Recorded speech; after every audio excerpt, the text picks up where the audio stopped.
Hello, and welcome to this American History podcast titled Societies of West Africa.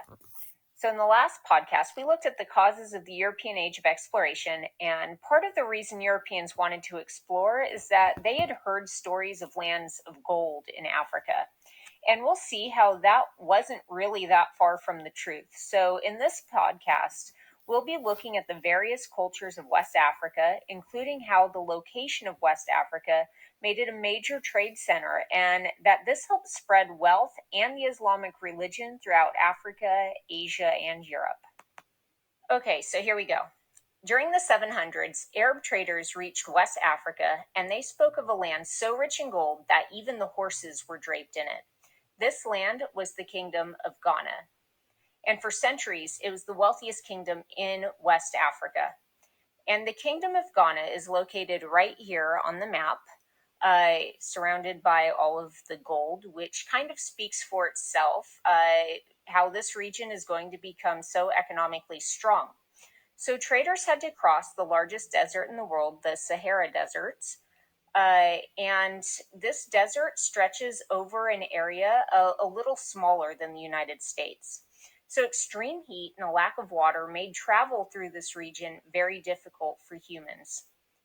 Travelers had to pack lots of water to make this journey, and traders transported goods on trans-Saharan trade routes, which you can see here on the map. So as you can see, these trade routes led to trade centers on the North African coast. So you have Carthage, Tripoli, Alexandria. You get the point. These trade centers would lay within reach of Europe and Southwest Asia. So these market towns started to flourish because of these trading routes. So two types of trade dominated trans-Saharan trade: gold and salt. Gold would be mined in the forest south of Ghana and used as a trade item. Salt was not natural to southern Africa, and they needed to trade for that with North Africans.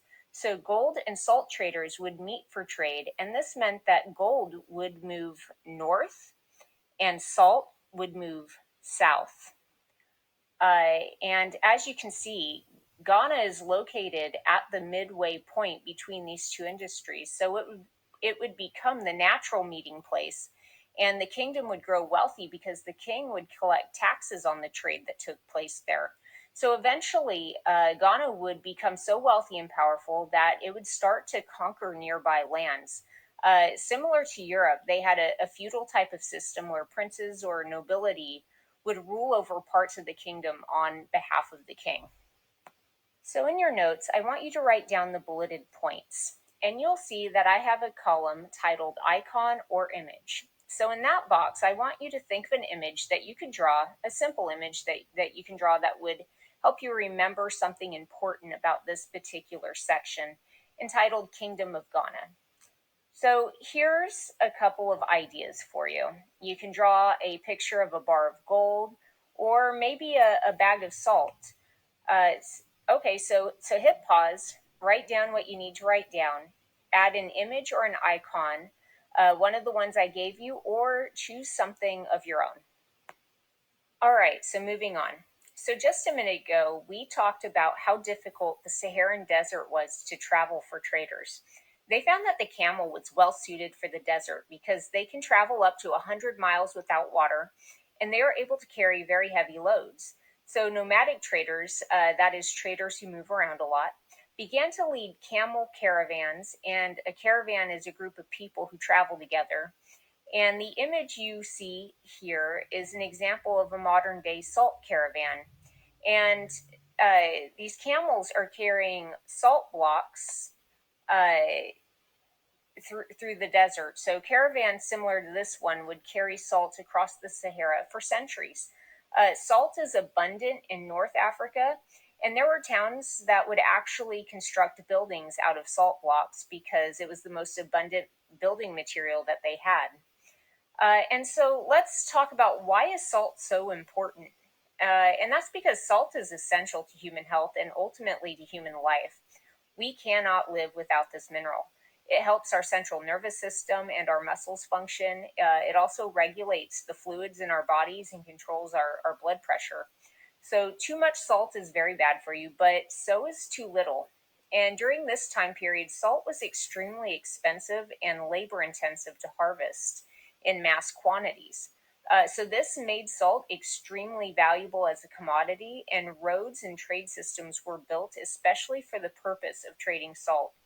So salt, one of the cheapest products you can buy today, but extremely important to sustain human life. We cannot live without it. Okay, so on your paper, here you go. You have a few pieces of information to fill in. And again, I want you to fill in that last box of an icon or an image, simple picture for you that's going to help you remember. So you might be saying, why am I doing that? Well, because a picture's worth 1,000 words. And some of us remember images way better than we remember words. So a particular image might help you keep some of these facts in mind. So here are a couple of ideas. You can draw a camel to help jog your memory of why it was important. Or you can draw a desert, which is why the camel is so important to West Africa. They help traders get across the Sahara Desert. So just jot something down that's going to help you remember. Okay, so hit pause and get those things written, and then hit play again. All right, so in addition to goods, traders from North Africa carried their Islamic faith. Islam was the dominant religion of much of southwestern Asia at this time. Rising Muslim empires in North Africa would make efforts to convert or change the people of West Africa to Islam and take over Ghana's trade, which would eventually weaken the power of the kingdom's rulers, who were not Muslim at the time. Instead, those rulers practiced their traditional ancient African religions. And these efforts were so successful that in the mid 11th century, a historian named Al Bakri described Ghana's capital as consisting of two towns. One was home to Muslim traders, and the other was the palace of the king. So you could see the presence and really the divide that Islam created for the kingdom of Ghana. By 1100, Ghana had declined as a result of droughts and unrest, providing an opportunity for a new Muslim empire to control the region.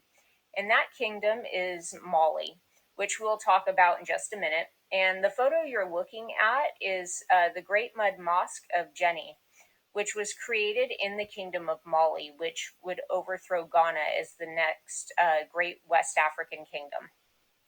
So here you go. Write down on your paper these three important facts and add an image. Here's a star and crescent symbol, and you may not be able to draw as well as I can because that's amazing. But draw something that is going to help you remember the spread of Islam. And again, the star and crescent symbol is the symbol of Islam. Okay, so after Ghana's decline in the 1200s, the Kingdom of Mali, located right here, took control of the gold and salt trades in West Africa. Ghana's kingdom broke into different parts, and Mali's first king, Sunjata Keita, would lead military forces to defeat the weakened kingdom of Ghana, uniting the conquered lands into a peaceful, prosperous empire stretching along the Niger River and up into the Sahara Desert.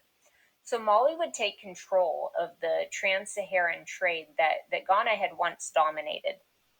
And so this is a depiction of Sunjata Keita. Much of what we know about Sunjata's life is derived from oral tradition or spoken tradition, in particular, one that is known as the Epic of Sunjata. Additionally, written evidence about the ruler can be found in the writings of several Muslim traders who visited Mali. So the oral traditions are corroborated with written documentation.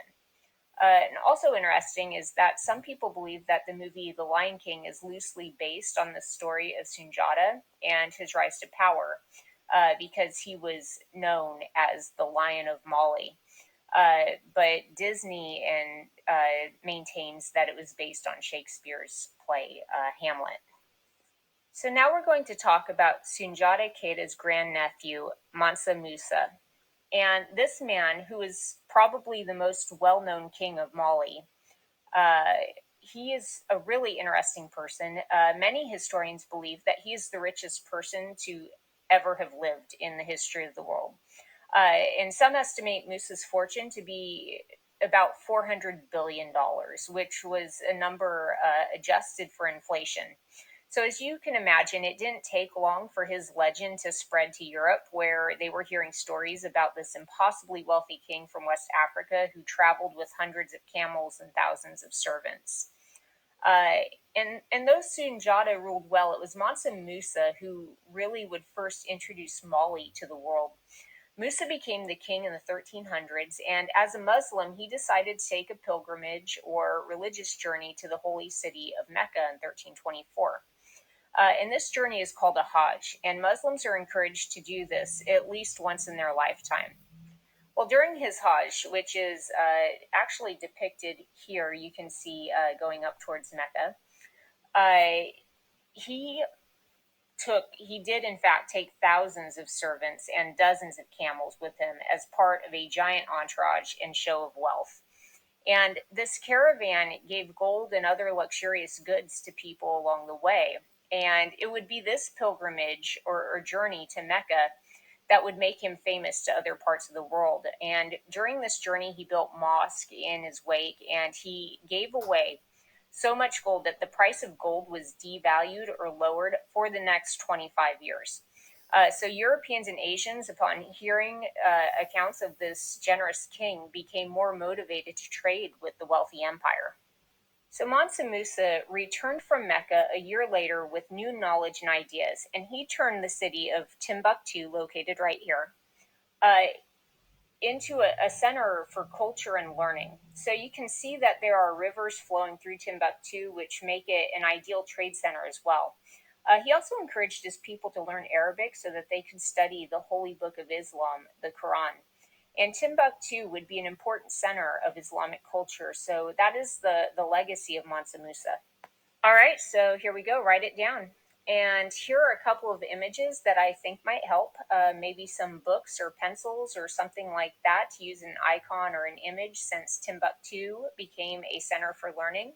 Or you could draw some sort of a market since it became a very important trade center and market town. All right, so the next and last kingdom of West Africa that we're going to talk about is the kingdom of Songhai. And the Songhai people lived in the east of the Mali Empire. Their capital city, Gao, became such a wealthy, thriving city that the Mali Empire actually did conquer it in 1325 and ruled it for the next 50 years. And when the Songhai finally retook their capital city, they began to build their own empire. And in the process, Songhai assumed control of the trans Saharan trade. And the Songhai ruler, Askia Muhammad, then returned to expand the kingdom and strengthen ties with other Muslims. He also reformed government, banking, and education. And later rulers weren't as good, and they would eventually end up fighting each other for control, making the Songhai vulnerable to other surrounding nations. So eventually, Songhai lost Timbuktu and its capital, Gao, when Morocco captured the two cities in 1591. And this invasion by Morocco marked the end of the Songhai Empire. And so this picture here is the tomb of Askia, which is built out of mud and is located in Gao. So this is the burial place for the great emperor Askia Muhammad. The tomb of Askia is now used as a mosque and cultural center for the people that reside in Gao. This was built in 1495 and really symbolizes the important phase of West African history when Gao became the capital of the Songhai Empire and Islam was adopted as the official religion. Unfortunately, now this tomb, which is a really precious world artifact, is now very much endangered. It requires yearly care and replastering because it is made out of mud, but conflict in the region has prevented this from happening. All right, write it down, and here you go. And so, thinking about an icon or image, I used a handshake to symbolize the ties or bonds that Askia Muhammad formed with other Muslim groups. Or you can draw a bank, which was one of the reforms Askia Muhammad made. But you can draw something else, such as a school or a government building, since those are other reforms that he made, or any other idea that you come up with. Keep in mind that these are to help you remember information. So there you have it, Societies of West Africa. So we learned about three different very powerful West African kingdoms. We discussed how West Africa's rich natural resources of salt and gold, as well as its location, made it an ideal and major trade center for Europe and Asia. We also looked at how the extensive trade networks helped spread the Islamic religion. So these factors helped attract other parts of the world to wanting to trade with and explore West Africa. And it really helped change and expand the culture of this region. So I hope this helped. And if you have any questions, you can always rewatch the podcast or write down the questions and ask them in class. So have a great day.